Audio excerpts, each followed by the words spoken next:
He was the Queen's favorite uncle, hailed as a god for his flawless beauty. But behind that perfect royal smile, Prince George, Duke of Kent, hid a secret that would have scandalized all of Europe, a life submerged in drug addiction and daring same-sex affairs. In an era when homosexuality was branded as both a criminal offense and a sickness, Prince George lived a dangerous double life right in the heart of Buckingham Palace. This is the untold story of a queer icon whom the royal family tried to erase, a man who dared to defy the rigid norms of the aristocracy, only to meet a tragic and untimely end. But the seeds of this tragedy were sown long before his demise.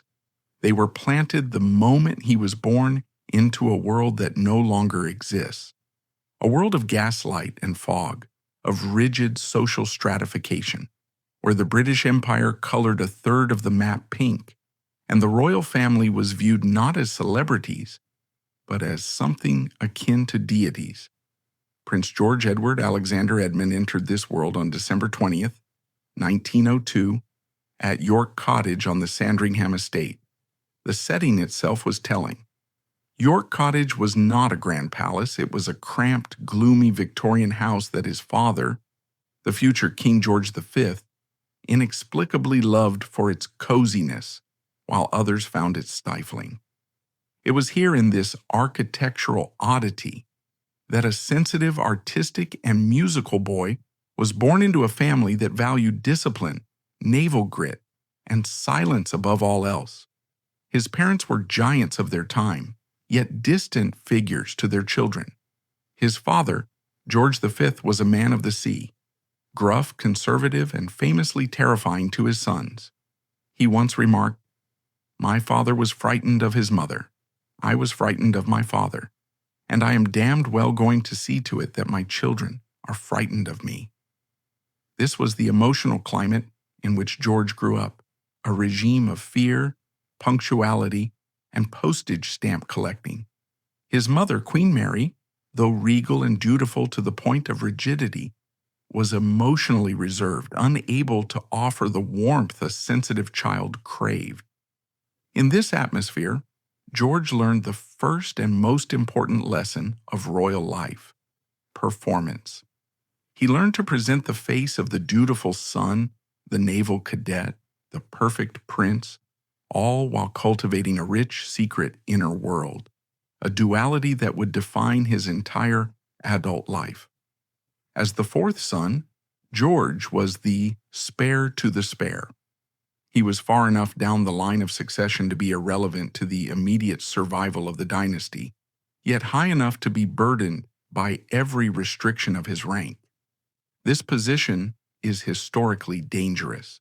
It offers all the trappings of royalty with none of the defined purpose. Without a throne to prepare for, the spare must invent their own existence. For George, this meant an escape into the arts, music, and eventually, the glitter of high society. But first, he had to endure the traditional rite of passage for royal males, the Navy. At the tender age of 13, he was sent to naval college. For a boy who loved playing the piano and possessed a delicate constitution, the rough-and-tumble world of the Royal Navy was a shock. He suffered from chronic seasickness, a humiliation for a sailor prince, and struggled with the harsh discipline. Yet it was here that he first tasted freedom. Away from the oppressive atmosphere of his father's court, he began to discover himself. He traveled the world, seeing the crumbling empires of Europe and the vibrant cultures of the East. He saw the poverty and the passion of the real world, experiences that widened the chasm between him and the insulated life of the palace. But the real transformation began in the 1920s. This was the Jazz Age, a decade of frantic energy, shattered taboos, and a desperate hedonism that followed the carnage of the First World War. The old world had committed suicide in the trenches of the Somme, and the new generation, George included, was determined to dance on its grave. He blossomed into a man of striking beauty, arguably the most handsome of all George V's sons. With his piercing blue eyes, wavy hair, and an elegance that seemed effortless, he became a magnet for attention. He was no longer just a prince, he was a celebrity. It was in the smoky jazz clubs of London and the grand country houses of the aristocracy that the official narrative and the rumored life began to diverge sharply. This is where the story becomes difficult to navigate, relying on the whispers of the past. The 1920s were a time of sexual exploration, and George was at the center of it. He fell in with a fast crowd, the bright young things. This group, a collection of bohemian aristocrats and socialites, lived for the moment. They threw parties that lasted for days, engaged in treasure hunts through the streets of London at midnight, and blurred the lines of gender and sexuality with a fearlessness that was shocking for the time. This is where the figure of Kiki Preston enters the narrative, a character who seems lifted straight from a tragic novel, an American socialite known as the girl with the silver syringe. She was beautiful, wild, and deeply troubled. Rumors, persistent and dark, link her to Prince George in a passionate and destructive affair. It was whispered that she introduced the prince to cocaine and morphine, drugs that were becoming fashionable vices in the underground elite. For a young man already prone to nervous tension and desperate to numb the pressures of his royal existence, the escape offered by drugs was seductive. Stories circulated of a prince erratic and unwell, of late-night rescues by his devoted older brother, the Prince of Wales, and of a terrifying slide into addiction. While official royal histories sanitize this period, referencing only nervous exhaustion or digestive troubles, the whispers tell a more human story, a young man overwhelmed by the collision of his public duty and his private pain. The relationship with his brother David was pivotal here. They were allies against the tyranny of their father, sharing a flat in London, sharing secrets, and perhaps sharing a lifestyle that would have horrified the king. They were the glamour boys of the empire, but while David's rebellion was political and constitutional, George's was visceral and personal. It was also during these years that the rumors of his relationships with men began to take root. In the 1920s and 30s, homosexuality was not just a taboo, it was a criminal offense, a path to social suicide and imprisonment. Yet, the underground queer scene in London was thriving, albeit in the shadows. Prince George was said to move fluidly between worlds, as comfortable discussing fabrics and theater with Noel Coward as he was inspecting a battleship. The friendship with Coward, the wit and playwright who defined the era's sophistication, was undeniable. They were photographed together, they laughed together, they shared a language of irony in camp. Did it go further? The letters, if they existed, were burned. The diaries were sanitized. We are left with the impressions of those who watched them, the knowing glances, the comfort in each other's presence, the shared defiance of a rigid society. There were other names whispered too. A dashing Prussian cousin, a wealthy American heir, even a spy. These stories, unconfirmed and unverifiable, coalesced into a reputation. To the public, he was the playboy prince, charming bachelor who couldn't settle down. To the insiders of London society, he was a man living a dangerous double life, protected only by the impenetrable shield of his royal status. Imagine the psychological toll of such an existence. To be one of the most visible men in the world, yet forced to hide the most essential parts of your nature. Every handshake, every public appearance, every smile for the cameras was a performance, a mask, worn to protect the crown from the scandal of his own authenticity. However, the late 1920s brought a crisis point. The drug addiction, if we are to believe the persistent accounts, had spiraled out of control. The prince was losing weight, his behavior was becoming erratic, and the nervous episodes were becoming impossible to hide. It was here that the family stepped in, not the stern father, but the brothers. In a move of profound brotherly love, it is said that Edward and the future George VI took him to the countryside, isolating him in a remote cottage to help him break the habit. It was a painful, grueling withdrawal, a battle fought in secret while the newspapers speculated about the prince's health. This episode, often glossed over, reveals the immense vulnerability of the man. He was not a carefree hedonist. He was a man in pain, self-medicating to survive the gilded cage. His recovery marked a turning point, a pivot from the chaotic rebellion of his youth towards an attempt at conformity. But the wild years had left their mark. They had shaped his character, giving him an empathy and a complexity that his brothers lacked. He had seen the darkness, both in the world and in himself. As the 1930s dawned, bringing with them the Great Depression and the slow drumbeat of war, George was searching for a new role, a way to reconcile his past with the demands of his future. He needed an anchor, and the monarchy, ever pragmatic, decided that what the prince needed was a wife. The year was 1934. The world was balancing precariously on a knife edge. In Germany, the shadows of fascism were lengthening. In Britain, the scars of the Great Depression were still raw. The monarchy, sensing the tremors of instability, needed a spectacle, a display of continuity, glamour, and unshakable tradition. They needed a royal wedding, and Prince George, the reformed rebel, the man who had gazed into the abyss of addiction and stepped back, was to be the centerpiece. Enter Princess Marina of Greece and Denmark. If George was the most handsome prince in Europe, Marina was undeniably its most striking princess. She was not the demure, sheltered English rose the public might have expected. She was cosmopolitan, sophisticated, and carried with her the scent of tragic romance. Her family had been exiled from Greece. She had known poverty, living in cheap hotels in Paris, surviving on the charity of wealthy relatives. This hardship had forged her into a woman of steel and style.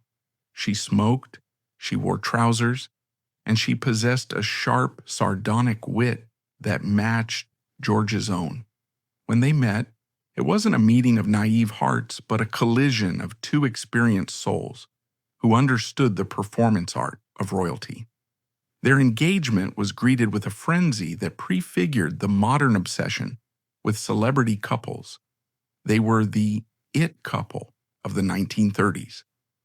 When George proposed, supposedly in the garden of a friend's villa, presenting her with a cashmere sapphire ring, it felt like the script of a Hollywood movie. But beneath the romance, there was a pragmatic alliance. George needed stability. Marina, living in genteel poverty, needed security. Yet, to dismiss it as a cold transaction would be to misunderstand them. There was a genuine spark, a shared love of the arts, theater, and the high-wire act of social dominance. They spoke the same language, literally and metaphorically. On November 29, 1934, Westminster Abbey became the stage for their union. It was the first royal wedding to be broadcast by radio to the world. Millions tuned in to hear the crackling audio, imagining the golden carriage, the flash of diamonds, the sheer fairy tale of it all. For a few hours, the grim reality of the hungry 30s was suspended. George, resplendent in his naval uniform, and Marina, looking like a figure from a fashion plate in a silver lame gown, were the avatars of a hope that Britain desperately needed. But as the carriage rolled away and the cheering faded, the doors of their home, Coppins in Buckinghamshire, closed, and the real life of the Duke and Duchess of Kent began. It is here that the narrative becomes a hall of mirrors.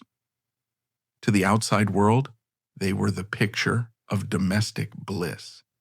They had 3 children in quick succession: Edward, Alexandra, and Michael. Photographs from this era show a doting father, a stylish mother, and cherubic children playing on manicured lawns. George threw himself into his new role.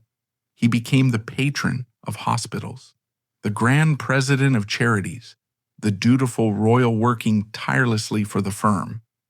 What is often lost in the scandals of drugs and affairs is that Prince George was the only Windsor of his generation who possessed a genuine, sophisticated eye for beauty. While his father and brothers were obsessed with the dull rituals of stamp collecting and shooting birds, George was a true aesthete. He didn't just live in palaces, he curated them. He rejected the heavy, suffocating Victorian decor of his childhood, filling his homes with modern art, vibrant colors, and exquisite antiques. He was creating a sanctuary of taste in a Philistine court. However, the whispers did not stop. They merely changed their tone. The rumors of the double life persisted, becoming darker and more specific. London society was a small world, a place where secrets were currency. It was murmured that the marriage, while affectionate, was a modern arrangement, a sophisticated partnership that allowed for certain freedoms. The name Noel Coward continued to surface in the gossip columns of the underground. The playwright was a frequent guest at Coppin's.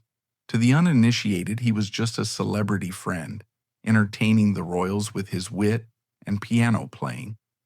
To those in the know, his presence was a signal. Stories circulated of private parties, where the strict protocols of the court were abandoned, where gender lines blurred, and where the prince could shed the heavy armor of his title.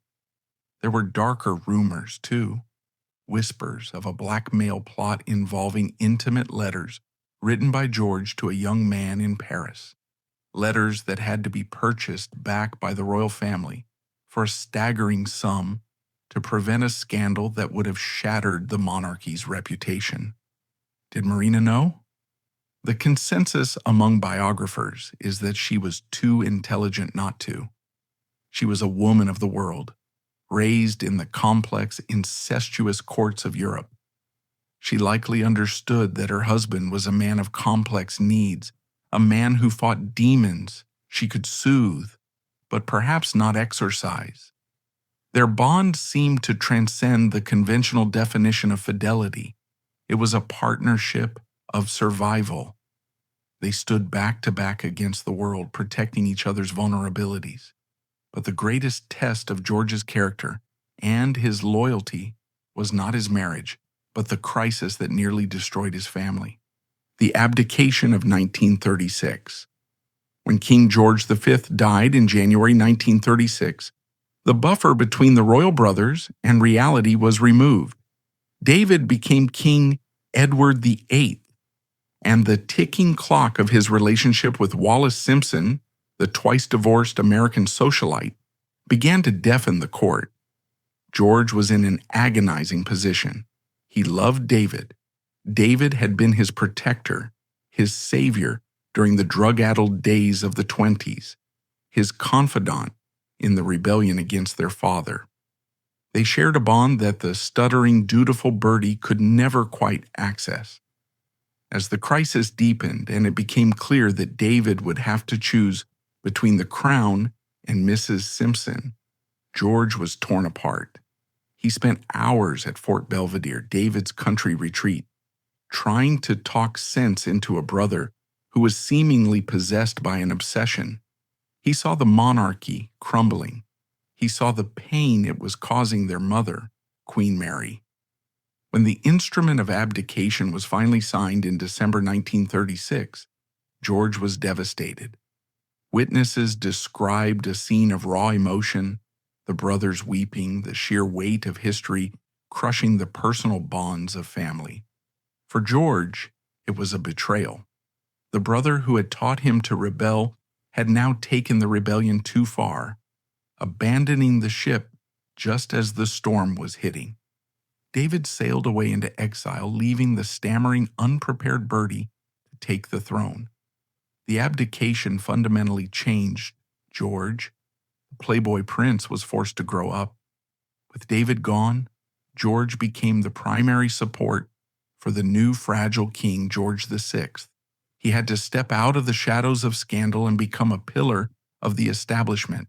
He took on more duties, he traveled more. He represented the king at coronations and state funerals across Europe. He was no longer the spare to the spare. He was a key asset in a monarchy fighting for its survival. And survival was the operative word. By the late 1930s, the smell of war was unmistakable. George, with his European connections, saw it coming clearer than most. He had relatives in Germany. He had dined with the growing monsters of the Third Reich during state visits, looking into the eyes of men who would soon set the world on fire. He was appointed to be the Governor-General of Australia in 1938, a prestigious post that would have taken him and his family away from the danger zone. It was a chance for a clean slate, a new life in a new world. But history had other plans. On September 3, 1939, Neville Chamberlain announced that Britain was at war with Germany. The Australia appointment was cancelled. The party was over. The jazz records were shelved. The bright young things put on uniforms, and the lights of London were blacked out. Prince George, the Duke of Kent, returned to the Royal Navy, the service of his youth, before transferring to the Royal Air Force. He waived his honorary rank to take an active role. This was not a prince playing soldier. This was a man desperate to prove his worth. He worked in the intelligence division of the Admiralty before moving to the RAF as a welfare officer. It sounds bureaucratic, but in reality it was a grueling job. He traveled constantly, visiting bombed-out factories, inspecting airfields, boosting the morale of men who were flying to their deaths night after night. He saw the devastation of the Blitz firsthand. He walked through the rubble of Coventry and London, his face grim, stripped of the boyish charm of the 20s. The war seemed to age him. The Playboy prince was gone, replaced by a man who looked tired, burdened by the secrets he carried and the suffering he witnessed. Yet, even amidst the war, the enigma of his private life did not vanish. It merely went underground. He continued to move in circles that overlapped with the intelligence community, leading to later speculations that his role in the war was more than just morale boosting. Was he a conduit for secret peace negotiations with his German relatives? Was he involved in high-stakes espionage? The nature of his work required secrecy, and secrecy is the breeding ground of conspiracy. As 1942 dawned, the war was at its nadir. The Allies were struggling. The strain on the royal family was immense. In August of that year, George's youngest son, Prince Michael, was born. It should have been a moment of joy, but George was restless. He was preparing for a mission, a trip to Iceland to inspect American troops who had recently arrived to secure the North Atlantic supply lines. On the morning of August 25, 1942, a Sunderland flying boat bearing the serial number W4026 sat on the dark, choppy waters of Invergordon in Scotland. The weather was atrocious, mist, rain, and low visibility. It was the kind of day where birds didn't fly, let alone massive lumbering seaplanes. But the mission was priority, and the prince was on board. He said goodbye to his wife and children. There are no records of his final words to them, only the haunting silence of what was left unsaid. As he boarded the aircraft accompanied by his staff and the flight crew, he was walking out of history and into myth. The engines roared to life, cutting through the Scottish mist. The plane taxied, gathered speed, and lifted heavily into the gray, weeping sky. They were heading north towards Iceland, but they would never arrive. The Sunderland flying boat, a hulking beast of aluminum and rivets designed to hunt submarines in the Atlantic, was not built for comfort. It was a machine of war, loud, vibrating, and freezing cold. Inside the fuselage of W4026, the roar of the 4 Bristol Pegasus engines would have been deafening, a relentless thrumming bass note that vibrated through the very bones of the 15 men on board. It was a noise that precluded casual conversation, forcing each man into his own private world of thought. Prince George sat in the captain's cabin, a privilege of his rank, but it offered little protection from the biting chill of the altitude. As the aircraft climbed through the Scottish mist, heading northwest, the visibility dropped to near zero. They were flying blind, relying on instruments and the steady hand of Flight Lieutenant Frank Garton. To the outside observer, this was a routine transport mission, a VIP flight to Reykjavik. But inside the cockpit, the atmosphere was tense. The weather was not merely bad, it was malevolent. The clouds were thick, indistinguishable from the dark, looming shapes of the Caithness Hills that rose like sleeping giants from the earth below. At approximately 1:42 p.m., the world ended. There was no distress call, no final message of panic, just the catastrophic sound of metal tearing against granite. The aircraft, flying far too low and inexplicably off course, slammed into the side of Eagles Rock near Dunbeath. The impact was devastating. The Sunderland, laden with thousands of gallons of aviation fuel, disintegrated. The explosion that followed tore through the silence of the Scottish moors, a fireball that briefly turned the gray mist into a blinding orange inferno, before the silence rushed back in, heavier and colder than before. Of the 15 souls on board, 14 died instantly. The violence of the crash was such that identification of the bodies would later be a harrowing task. The prince, the man who had danced in the ballrooms of London, who had charmed diplomats and navigated the complex webs of royal duty, was gone in a heartbeat. His life, with all its secrets, its burdens, and its unfulfilled promises, was extinguished on a lonely, heather-covered hillside, miles from nowhere. But in a twist of fate that defies logic, one man survived. Flight Sergeant Andrew Jack, the tail gunner, was thrown clear of the wreckage. He was found wandering the hillside hours later, dazed, burned, and suffering from exposure. He was the sole witness to the final moments of the Duke of Kent. And it is here, with Andrew Jack, that the tragedy begins to curdle into mystery. When rescuers finally reached the site, local shepherds and police struggling up the boggy terrain, they found a scene of utter devastation. The tail section of the plane was the only recognizable part remaining. The rest was a scorched scar on the landscape. Amidst the wreckage, they found the body of the Duke. Reports from the scene, often suppressed or whispered in local pubs for decades after, spoke of strange details.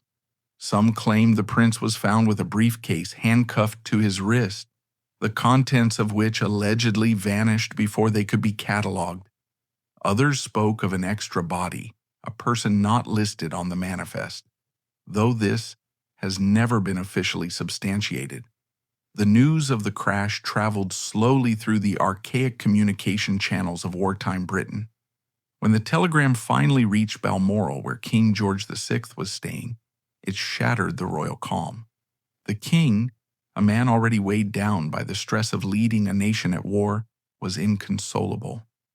"I have lost my best friend," he reportedly wept. The bond between the brothers, forged in the fires of their father's tyranny and the scandal of the abdication, had been the king's emotional anchor. Now that anchor was gone. For Princess Marina, the news was a death blow. At Coppens, she was waiting for a call that would never come. When she was told, her world collapsed. She was left a widow at 35 with 3 young children. Her youngest, Prince Michael, was only 7 weeks old. The image of Marina at the funeral, draped in heavy black mourning veils, clutching the hands of her confused and frightened children, became one of the most searing images of the war. It was a reminder that the bombs and bullets did not discriminate. Death could come for a prince as easily as it came for a private. The funeral was held at St. George's Chapel in Windsor. It was a somber, stripped-back affair, lacking the pomp of peacetime pageantry. The royal family, usually so composed, was visibly broken. Queen Mary, the stoic matriarch who had buried a husband and now a son, stood like a statue of grief. The Duke of Windsor, the brother George had loved so fiercely, was absent, stuck in exile in the Bahamas, considered too much of a security risk and a political liability to be allowed back, even for this. His absence was a final cruel twist in the family drama that George had tried so hard to mediate. But almost as soon as the last handful of earth was thrown onto the coffin, the questions began. The official court of inquiry was convened with suspicious speed. The verdict was delivered almost immediately: a tragic accident caused by pilot error. The report concluded that Flight Lieutenant Garton, an experienced pilot, had miscalculated his position due to the heavy fog and a change in wind direction, causing the plane to drift inland and crash into the rising ground. It was a plausible, tidy explanation. In wartime, planes crashed. Pilots made mistakes. It was a tragedy, but it was clean. However, the details didn't add up. Why was the plane flying so low over land? The flight plan for a journey to Iceland would normally have taken the aircraft out over the sea, hugging the coastline to avoid exactly this kind of terrain. To be inland, over the Caithness Hills, was a significant deviation, a navigational error so gross that it baffled aviation experts. Then there was the testimony, or lack thereof, of the survivor, Andrew Jack. Rumors swirled that Jack had been visited by high-ranking intelligence officers in his hospital bed immediately after the rescue. It was said he was forced to sign the Official Secrets Act and threatened with court-martial if he ever spoke about what happened in the final minutes of the flight. For the rest of his life, Jack remained tight-lipped, a haunted man who carried the truth to his grave. But his niece would later claim that he had told family members privately that the prince had been flying the plane. This revelation, if true, changes everything. Prince George was a qualified pilot, but he was not certified to fly a Sunderland, a massive and complex four-engine aircraft, especially in such atrocious weather. If the prince had pulled rank and taken the controls, perhaps in a moment of arrogance, or perhaps in a desperate attempt to feel useful, to feel alive, it would explain the deviation, it would explain the crash, and it would explain the cover-up. The royal family and the RAF could not afford the scandal of a prince killing himself and 14 others through recklessness. It was better to blame the dead pilot Garton and seal the records. But the theories go deeper, spiraling into the dark heart of wartime espionage. In 1942, the war was far from won. There were factions within the British establishment who still believed that a peace deal with Germany was possible and preferable to the destruction of the British Empire and the rise of Soviet Russia. Prince George, with his German relatives and his pre-war connections to the European aristocracy, was a prime candidate for a back-channel negotiator. One persistent theory suggests that the flight to Iceland was a cover. The real destination, these theorists argue, was Sweden, a neutral country where peace talks could be conducted in secret. The briefcase handcuffed to his wrist? It contained proposals for a truce with turbulent generals in the German high command who wanted to overthrow Hitler. The crash in this version of events was not an accident at all, but sabotage. British intelligence, on the orders of Winston Churchill, might have downed the plane to prevent the prince from making a deal that would undermine the unconditional surrender policy. Is it plausible? Historians say no. There is no concrete evidence to support the idea of a secret mission, but the timing is seductive.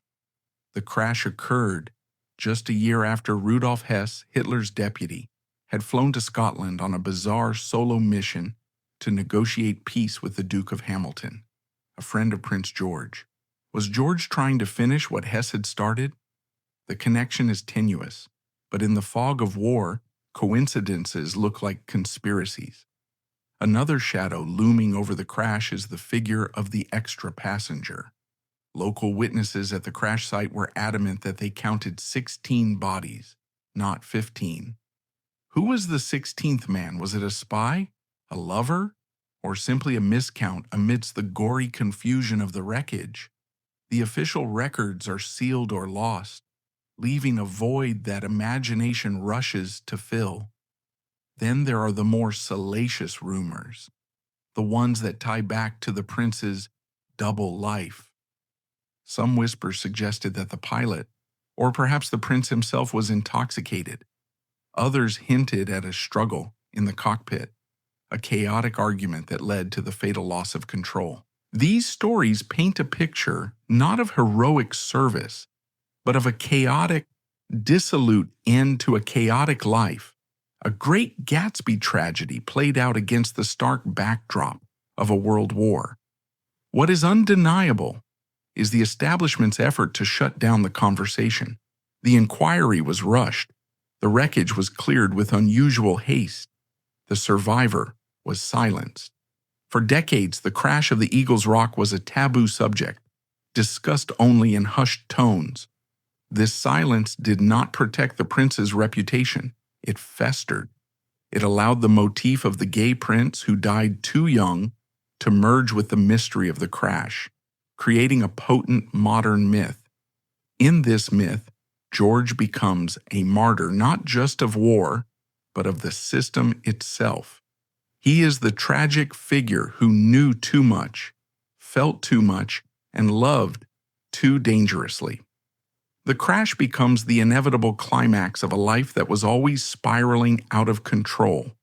It is a narrative that appeals to our cynicism about power, the idea that the crown will always protect itself, even at the cost of its own blood.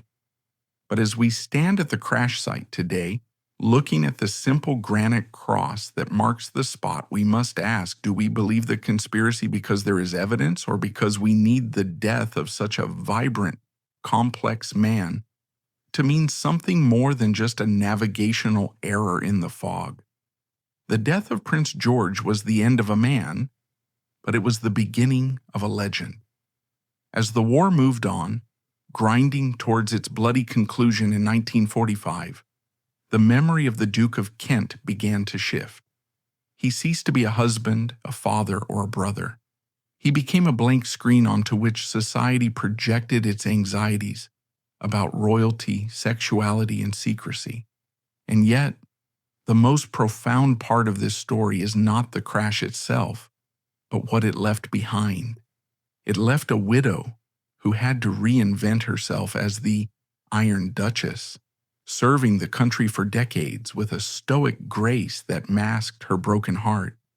The narrative often paints Princess Marina as a stoic, icy figure, but this overlooks the desperate reality of her widowhood. When the plane crashed, the royal family's financial support for her household effectively stopped. She was a foreign princess in a war-torn land, left with 3 children, a massive country house, and mounting debts. The Iron Duchess wasn't just keeping a stiff upper lip, she was fighting for survival.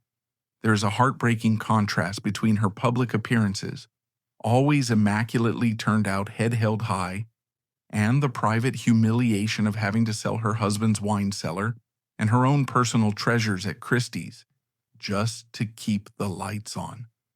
Her legendary haughtiness, which some found abrasive, was likely a suit of armor. She was a woman standing on a financial precipice, refusing to let the world see her tremble. Her struggle reveals the cold machinery of the monarchy. Without the man, the protection evaporates. leaving the family to fend for themselves in the harsh glare of the public eye. It left 3 children who grew up without a father, their lives forever shaped by the void he left. And it left a silence in the heart of the royal family, a space where the handsome, artistic, troubled George used to be. To understand the legacy of Prince George, we must look beyond the wreckage on the hillside. We must look at how his story has been reclaimed, reimagined, and repurposed in the 21st century. Why does a prince who died over 80 years ago still fascinate us? Why do we see him as a thoroughly modern figure trapped in a sepia-toned world? The answer lies in the very secrets he was forced to keep, and the dramatic cultural shift that has transformed those secrets from shameful liabilities into compelling human narratives. For decades after his death, the memory of the Duke of Kent was hermetically sealed within the granite sarcophagus of royal protocol. To the establishment, he was the gallant war hero, the dutiful brother, the tragic victim of a storm. This was the sanitized version, the version printed in official programs and etched onto war memorials. It was a necessary fiction maintained by a family that believed survival depended on an impenetrable facade of normalcy. In the 1940s and 50s, the British public didn't want a complex, bisexual, drug-addicted prince. They wanted a martyr to mourn, a symbol of the sacrifice that every family was making during the war. And so, George was flattened into a 2-dimensional icon of service. But history has a way of leaking through the cracks of even the most fortified walls. As the deferential culture of the post-war years gave way to the investigative fervor of the late 20th century, the official narrative began to crumble. Biographers, no longer content with palace press releases, began to dig. They found the holes in the timeline, the whispers in the diaries of society hostesses, and the suppressed reports from the 1920s. This is where the motif of the gay prince who died too young began to calcify into a distinct cultural archetype. It is a powerful, seductive trope. It combines the glamour of royalty with the pathos of the closet. In our modern retelling, George is no longer defined by his military rank or his marriage to Princess Marina. He is defined by his hidden heart.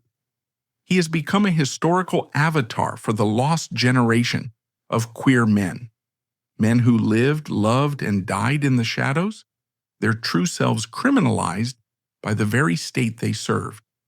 This narrative resonates deeply today because it fits a specific emotional template we recognize, the tragic icon. Like Marilyn Monroe, James Dean, or Princess Diana, Prince George's early death froze him in time. He never aged. He never had to navigate the scandals of the 1960s or the gray decline of old age. He remains forever young, forever handsome, and forever enigmatic. This eternal youth allows us to project our own contemporary values onto him. We look at his friendships with Noel Coward, his flamboyant style, his reported sensitivity, and we see a man born out of time. We imagine him as a modern soul suffocated by the rigid collar of Victorian expectation. However, we must be careful. As we construct this gay prince motif, we walk a fine line between recovering lost history and projecting modern fantasies. The term gay itself is a modern identifier that George might not have recognized or used. In the fluid, hedonistic underground of 1920s London, sexuality was often more ambiguous, a spectrum of behavior rather than a fixed identity. By labeling him strictly the gay prince, we perhaps oversimplify a man who clearly had complex emotional and physical relationships with women as well, most notably his wife. Yet the label sticks because it carries a heavy emotional truth. It speaks to the isolation of his position. Imagine the psychological fracture of being a prince of the blood royal, a figurehead of the Church of England in the British Empire, while knowing that your deepest desires are considered a gross indecency by the laws of your own father's kingdom. This tension, the war between public duty and private self, is the engine that drives our fascination. It makes him relatable. Most of us will never know what it is like to be royalty, but many know what it is like to hide a part of themselves to survive in a judgmental world. George becomes a mirror for that universal struggle for authenticity. This reclaimed narrative has found a particularly fervent audience in the digital age.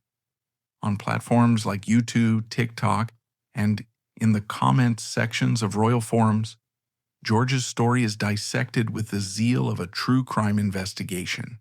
Why? Because it sits at the perfect intersection of three massive cultural obsessions: royal history, LGBTQ plus history, and conspiracy theories. For the royal enthusiasts, George is the lost king. He possessed the charisma and the common touch that his brother George VI lacked, and the sense of duty that his brother Edward VIII abandoned. There is a tantalizing what-if game played by historians. If George had lived, would his influence have modernized the monarchy decades earlier? Would he have been the strong right hand that Queen Elizabeth II needed in the lonely early years of her reign? He was, after all, her favorite uncle. Photographs of them together show a genuine warmth.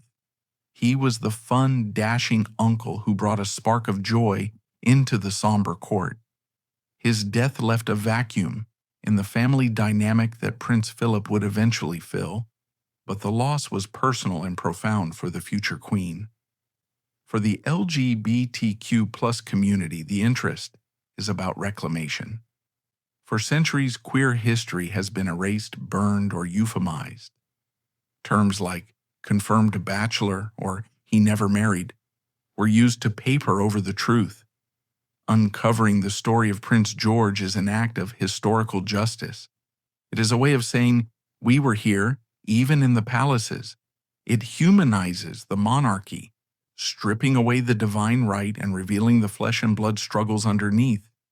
It serves as a reminder that queerness is not a modern invention, but a constant thread in the human tapestry, present even in the most conservative institution on earth.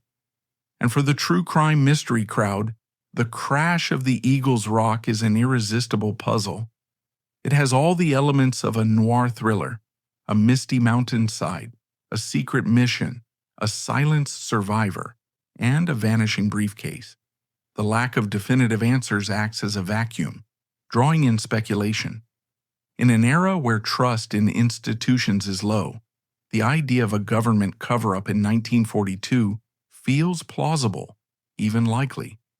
The mystery keeps the algorithm feeding the story to new generations, ensuring that George's name is not forgotten, even if the reasons for remembering him have shifted from his life to his death. But amidst all this analysis, we must not lose sight of the human cost. This is not just a story for consumption, it was a real life left unfinished. The tragedy of Prince George is not just that he died young, it is that he died just as he seemed to be finding his footing. The letters from his final years suggest a man who had made peace with his demons. The frenetic energy of the 20s had calmed into a steely resolve. He was a devoted father, deeply involved in the lives of his children in a way that was uncommon for men of his class and era. The crash robbed his children, Edward, Alexandra, and Michael, of a father. Prince Michael, just weeks old when the plane went down, would grow up knowing his father only as a portrait on the wall, a ghost story told in hushed tones. The legacy of Prince George did not end in the wreckage. It re-emerged in a haunting visual echo through his youngest son, Prince Michael of Kent. As Michael grew older and grew a beard, the resemblance was not just striking, it was unnerving. He looked almost identical to Tsar Nicholas II, the doomed Russian emperor who was murdered by the Bolsheviks. George's mother was a granddaughter of the British Queen Victoria, But she was also deeply connected to the Russian court. In Prince Michael, that tragic Russian DNA, the melancholy eyes, the noble bearing, surfaced with startling clarity. It serves as a living reminder that George was not just a British prince. He was a conduit for the blood of a lost empire. Every time Prince Michael steps out in public, we see the ghost of the Romanovs and the shadow of the father he never knew walking amongst the modern Windsors.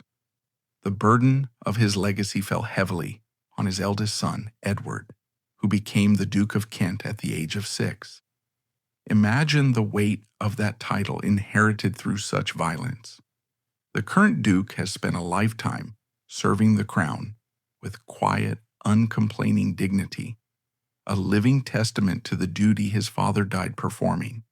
The Kent family today remains a central, if understated, pillar of the monarchy, their lives forever shaped by the trajectory of that Sunderland flying boat.